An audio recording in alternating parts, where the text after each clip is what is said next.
Hey everyone, मैं हूँ आसिम और आप मुझे सुन रहे हैं AQ इंग्लिश यूट्यूब चैनल पर। एक एक लफ्ज करके मुकम्मल स्पोकन इंग्लिश कोर्स करने का आज है चौथा दिन और आज हम सीखने वाले हैं WH फैमिली वर्ड्स का स्पोकन इंग्लिश में इस्तेमाल करना। दोस्तों, अगर हमें इंग्लिश में कौन, कहाँ, कब, क्यों, कैसे, किस वक्त इस तरह के सवाल पूछने हों तो हमें WH फैमिली वर्ड्स की ज़रूरत पड़ती है। इस तरह के बहुत सारे अल्फाज आज हम इस लेसन में सीखने वाले हैं। आपको ये तमाम अल्फाज इंग्लिश में क्वेश्चंस करने के लिए बहुत ही ज़्यादा ज़रूरत होते हैं। तो आइए दोस्तों, इन तमाम WH फैमिली वर्ड्स को इतनी अच्छी तरह से सीख लेते हैं कि हम इन्हें बआसानी अपनी स्पोकन इंग्लिश में और रिटन इंग्लिश में यूज़ कर सकें।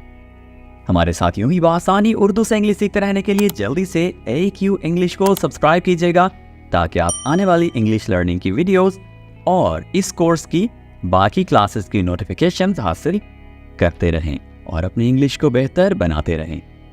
चलिए दोस्तों, बिला ताखीर हमारे आज के सबक का आगाज कर लें। दोस्तों, कौन की इंग्लिश है हु, और इंग्लिश में सवाल पूछने के लिए ये सेंटेंसेस के शुरू में इस्तेमाल होता है। और यहाँ पर आपको एक और बात वाज़ेह करता चलूं कि हमेशा इसकी उर्दू कौन नहीं होती, ये चेंज होती है अकॉर्डिंग टू द सेंटेंस। ठीक है, ट्रांसलेशन के लिहाज से ये बदल सकती है। आपने सिर्फ इतनी कॉन्सेप्चुअल बात याद रखनी है कि जब भी हमें कोई काम करने वाले शख्स का नाम जानना हो, किसने वो काम किया है, ठीक है, कौन है वो जिसने वो काम किया है, तो हमें हु का यूज करना है। जैसे ये वाला सेंटेंस देखें, हु ओन्स दिस हाउस, ये घर किसका है। अब यहाँ पर लफ्ज़ है किसका, हम इसको चेंज करके इस तरह से भी कह सकते हैं, इस घर का मालिक कौन है। किसी काम के पीछे कौन शख्स है उसके बारे में जानना हो, यानी जवाब में हमें उसका नाम चाहिए हो, तो हम लफ्ज़ हु का यूज करेंगे। ओके, कुछ सेंटेंसेस देखते हैं जिससे मजीद अच्छी लर्निंग हो जाएगी। दरवाजे पर कौन है, who is at the door, who is at the door. दोस्तों याद रखिए, हु इज को शॉर्ट करके हुज भी बोला जाता है। ठीक है, कैसे बोलेंगे, हुज। और हुज दो तरह के हैं, एक है WHOSE ये वाला हुज, और एक ये वाला। इसका मतलब है हु इज यानी कौन है, और इसका मतलब है किसका, किसके, किसकी, यानी यहां हम मलकियत के बारे में बात करते हैं और यहां हम कहते हैं कौन है। जैसे दरवाजे पर कौन है, Who is at the door? आपको ये गाना किसने सिखाया, Who taught you this song?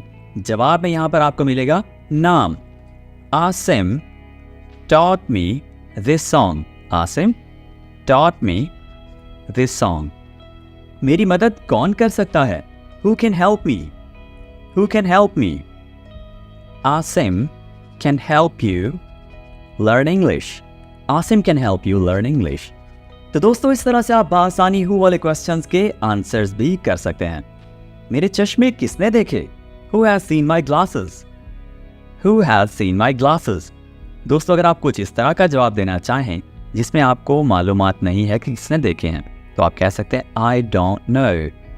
क्या कहेंगे, I don't know. ठीक है, या फिर no idea. ओके, तो इस तरह से आप जवाब दे सकते हैं जब आपको बिल्कुल भी इल्म नहीं उस बारे में। दोस्तों आगे बढ़ते हैं और देखते हैं किस का को इंग्लिश में कैसे कहेंगे। किस का की इंग्लिश है हुज। हुज किसका, किसके, किसकी, यानी जब आपने जानना हो कि कोई चीज किसकी मलकियत है, ओके, तब आप हुज का यूज करते हैं। ये जैकेट किसकी है, Whose jacket is this? Whose jacket is this?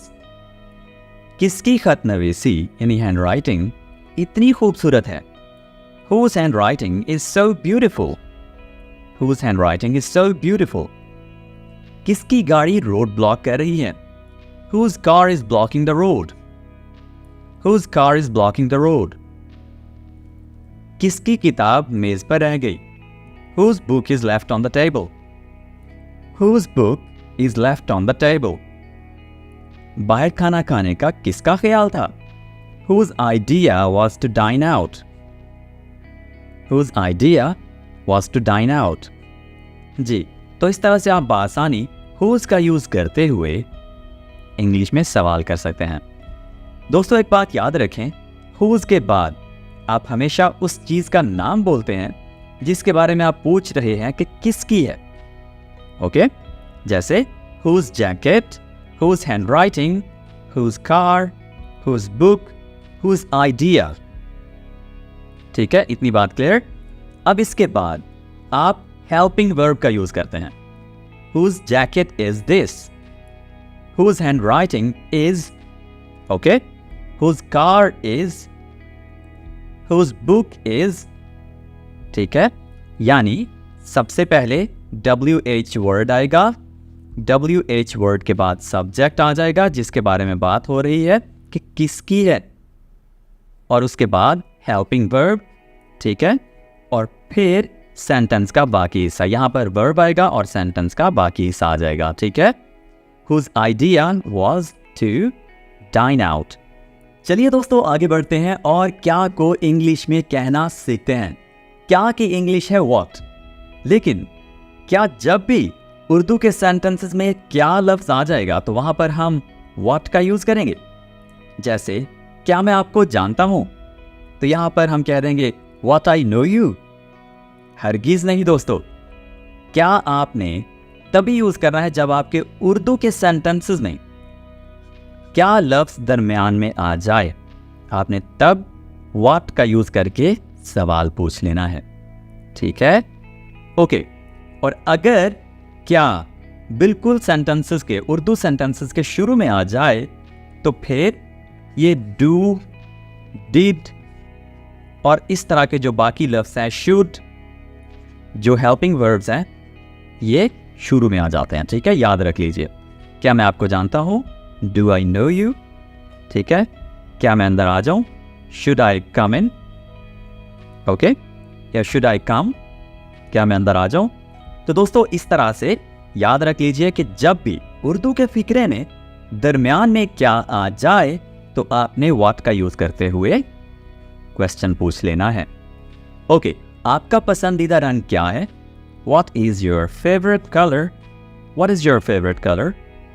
What is को शॉर्ट करके आप what's भी कह सकते हैं। ठीक है, What's your favorite color? Film किस वक्त शुरू होती है? What time does the movie start? What time does the movie start?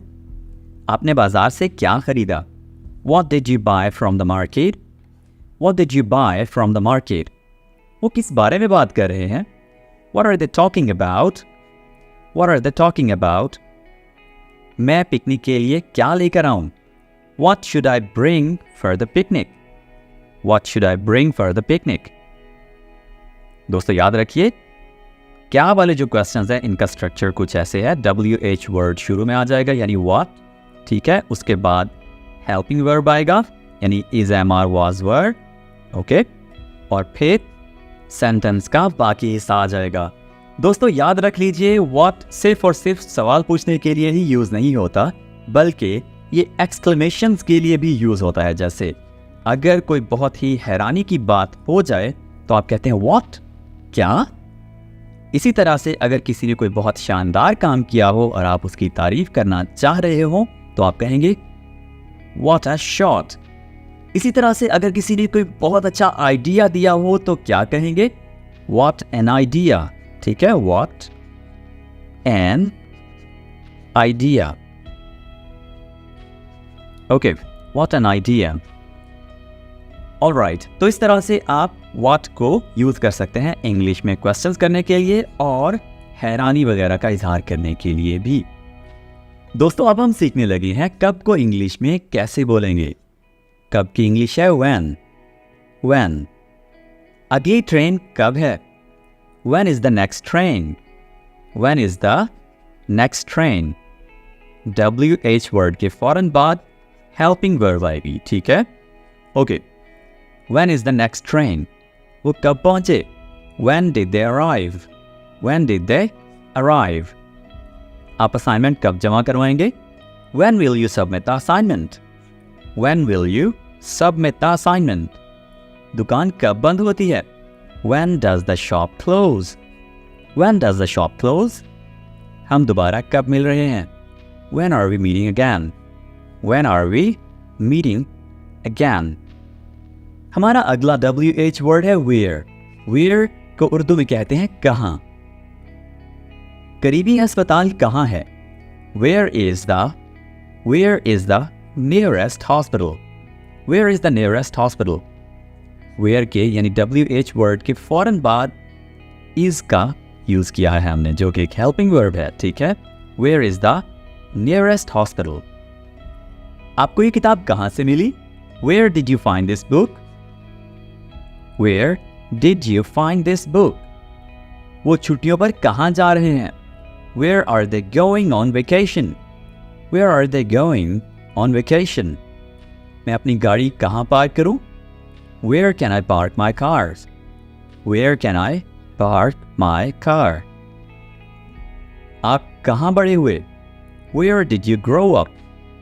Where did you grow up?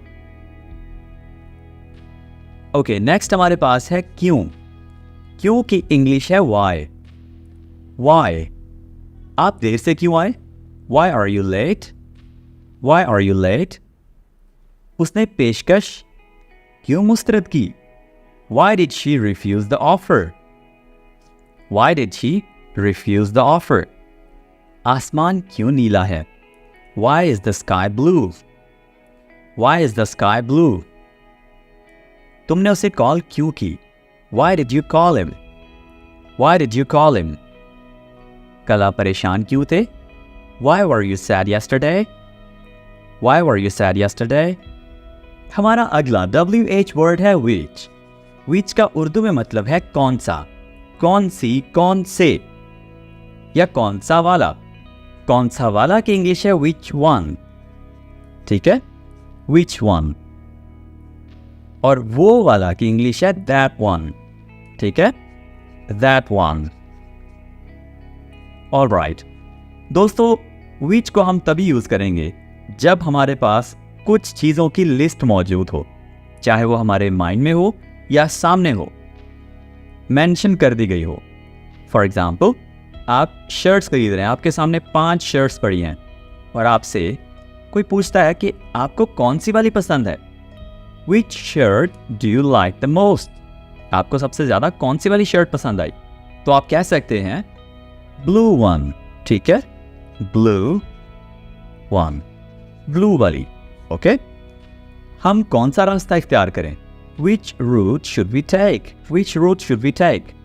Which route should we take? आप कौन सी किताब की तरफ इशारा कर रहे हैं? Which book are you referring to? Which book are you referring to? कौन सा आपका है, कौन सा वाला, यानी काफ़ी सारे घर हैं, घरों के सामने आप खड़े हुए हैं, तो आपसे कोई पूछ रहा है कि आपका वाला घर कौन सा है. Which one is yours? Which one is yours? मुलाकात के लिए कौन सा दिन बेहतर है? Which day is best for the meeting? Monday is best for the meeting. ठीक है. Okay, Monday is best for the meeting. तुम्हारा घर कौन सा है? Which is your house? Which is your house? Alright, तो इस तरह से आप which का यूज करके बड़ी ही आसानी से सवाल पूछ सकते हैं, कौन सा, कौन सी. दोस्तों, हमारा अगला WH वर्ड है होम. थोड़ा सा ट्रिकी है और होम के मानी होते हैं किसको. सिर्फ और सिर्फ किसको नहीं, इसके और भी उर्दू में मानी हो सकते हैं, जैसे किसका, किसके साथ, किसके हो गया. ठीक है. किससे.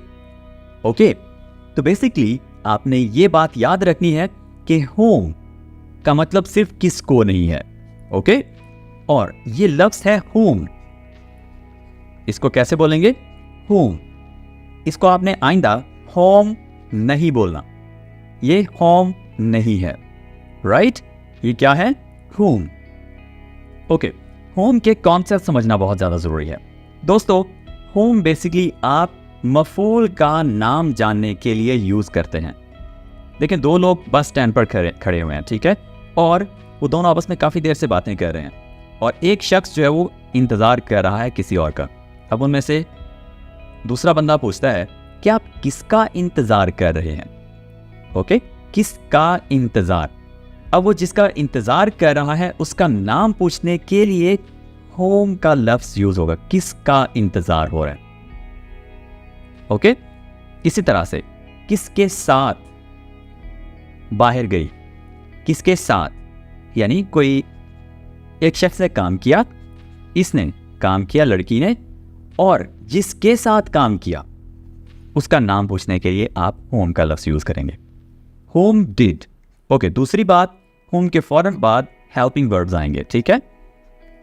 होम के फौरन बाद क्या आएंगे, हेल्पिंग वर्ब्स, और उसके बाद कौन सा लफ्ज आएगा, उस बंदे का नाम या प्रोनाउन यूज होगा जिसने काम किया है। ओके, और उस शख्स का नाम आप जानना चाह रहे हैं होम लगाकर, जिसके साथ इसने काम किया है, इसने काम किया है, इसने काम किया है, इसने। ओके, तो होम बेसिकली मफूल का नाम जानने के लिए, यानी जिसके साथ काम होना है या हुआ है या हो रहा है, उसका नाम जानने के लिए आपने शुरू में होम का लफ्ज यूज किया। ओके, आपने तकरीब में किसको बुलाया है, अब बुलाया किसने है, इसने। किसको बुलाया है वो यहां पर पूछा जा रहा है, whom have you invited to the event, whom have you invited to the event। वो नुकसान के लिए किसे मलामत करेंगे, whom will they blame for the loss, whom will they blame for the loss। जी दोस्तों, आई होप आपको होम के concepts काफ़ी हद तक क्लियर हो गए होंगे। याद रखिए, हम किसी भी WH वाले वर्ड को बड़ी गहराई से नहीं सीख रहे, हम सिर्फ और सिर्फ इनका जो कॉन्सेप्ट है, इनका जो यूज़ है वो सीख रहे हैं, और कुछ एग्जाम्पल सेंटेंसेस के थ्रू इनको आसान बना रहे हैं, ठीक है, ताकि हम आगे चलकर इंग्लिश के जो हमने क्वेश्चंस करना सीखना है, इंग्लिश में कन्वर्सेशन करना सीखना है, वो आसान बना सके अपने लिए। ओके, आगे बढ़ते हैं दोस्तों और देखते हैं कुछ ऐसे फ्रेजेस जो कि WH वर्ड्स के साथ बनाए गए हैं। सबसे पहला आ जाता है व्हाट टाइम, कितने बजे, किस वक्त। What time did you reach home, what time did you reach home. What time did she call you, what time did she call you. Okay, उसने आपको किस वक्त कॉल किया, कितने बजे कॉल किया। व्हाट काइंड, किस किस्म, काइंड की जगह पर टाइप भी बोल सकते हैं, ठीक है। What kind of music do you like, आपको किस किस्म का म्यूजिक पसंद है। कितना, वो वाला कितना जो गिना जा सके, गिनती में आता हो, काउंटिंग में आ जाए कि इतने, 500, 600, 200। Okay, how many pens do you have, how many pens do you have. कितना, ये वो वाला कितना है जिसे गिना ना जा सके, यानी जो किलोज में हो, जो मिकदार में हो, ठीक है। मिकदार मीन्स क्वांटिटी। ऑलराइट, क्वांटिटी में जो हो उसके लिए हम क्वेश्चन करने के लिए कि कितनी है, कितना है, कितने हैं, हम पूछने के लिए हाउ मच का यूज करते हैं। How much water do we need, how much water do we need, हमें कितने पानी की जरूरत है। ओके, तो दोस्तों एक और बात यहां पर नोट कर लीजिए कि मनी के लिए भी हम हाउ मच ही यूज करते हैं। How much money do you have. दोस्तों यहां पर आपके माइंड में एक सवाल आ सकता है कि बाकी जितनी भी चीजें गिनी जा सकती हैं उनके लिए हम यूज कर रहे हैं हाउ मैनी, लेकिन मनी के साथ हम यूज कर रहे हैं हाउ मच, तो ऐसा क्यों है। लैंग्वेज है, जुबान है, अभी के लिए बस इतना याद रख लीजिए कि मनी के लिए हमने हाउ मच ही यूज करना है। आगे चलकर आहिस्ता आहिस्ता आपको समझ आता जाएगा कि इंग्लिश लैंग्वेज में या किसी भी लैंग्वेज में कुछ एक्सेप्शंस हमेशा होती हैं, यानी कुछ ऐसी चीज़ें होती हैं जो रूल से हट कर होती हैं, ठीक है। तो आपने आहिस्ता आहिस्ता सीखते जाना है और चीज़ों को समझते जाना है। वाई इंग्लिश या कोई भी लैंग्वेज नहीं बताती कि ऐसी लैंग्वेज ये क्यों है। ओके, ऑलराइट दोस्तों आगे बढ़ते हैं और देखते हैं कुछ ऑलराइट दोस्तों आगे बढ़ते हैं और मजीद देखते हैं कुछ WH फ्रेजेस। कितना, अरसे के लिहाज से कितना के लिए इंग्लिश में यूज करेंगे how long will you take to reach, how long will you take to reach? आपको पहुंचने में कितनी देर लगेगी? How long will it take? Will it take, ठीक है? How long will it take? How often, कितनी बार? कितनी बार किस लिहाज से? दिन में कितनी बार, साल में कितनी बार, हफ्ते में कितनी बार, घंटे में कितनी बार? ओके, तो कितनी बार यानी कब कब कोई काम होता है, इस बात का जवाब लेने के लिए आपने सवाल करना है हाउ ऑफ्टन को यूज करते हुए। How often you visit, how often do you visit Pakistan? आप पाकिस्तान कितनी बार आते हैं? जवाब दे सकते हैं I visit Pakistan twice a year. मैं पाकिस्तान साल में 2 बार आता हूं, ठीक है? हाउ फार, कितना दूर? How far is your home? How far is your home? आपका घर कितना दूर है? हाउ ओल्ड, कितना पुराना? How old is this? How old is this? जी दोस्तों, तो हमने WH वर्ड्स को और WH फ्रेजेस को बहुत ही अच्छी तरह से बेसिक लेवल पर सीख लिया है। याद रखिए, अभी तक हमने सिर्फ और सिर्फ इनकी बेसिक्स सीखी हैं। चूंकि हम एक एक लफ्ज करके इंग्लिश सीख रहे हैं, तो अभी तक हमने सिर्फ और सिर्फ इनको बेसिक लेवल पर सीख लिया है। आहिस्ता आहिस्ता हम आगे बढ़ते जाएंगे और अपनी इंग्लिश को इम्प्रूव करते जाएंगे। अभी आप अगर बिगिनर हैं तो आप इस तरह के सेंटेंसेस बनाना मुश्किल फील कर रहे होंगे, लेकिन कुछ ही क्लासेस के बाद आप बआसानी इस तरह के सेंटेंसेस खुद बना सकेंगे। जी दोस्तों, तो इस तरह से हमारे साथ बआसानी इंग्लिश सीखते रहने के लिए हमारे चैनल को अभी तक अगर आपने सब्सक्राइब नहीं किया तो सब्सक्राइब कर लीजिए। और अगर आप एक्सरसाइजेस नहीं कर रहे हैं तो आप बहुत कुछ मिस कर रहे हैं दोस्तों। एक्सरसाइज लाजमी कीजिए, इससे आपको पता चलता है कि आपने कितना अच्छा सीख लिया है, कहीं कोई कमी तो नहीं रह गई। तो दोस्तों एक्सरसाइज लाजमी कीजिए, कमेंट्स में हमें एक्सरसाइज चेक करवाइए या फिर पहले कमेंट में और डिस्क्रिप्शन में दिए गए हमारे व्हाट्सएप ग्रुप के लिंक को ज्वाइन करके वहां पर हमें एक्सरसाइज चेक करवा सकते हैं। आज के लिए इतना ही। I will see you in the next video very soon. Take care, bye for now.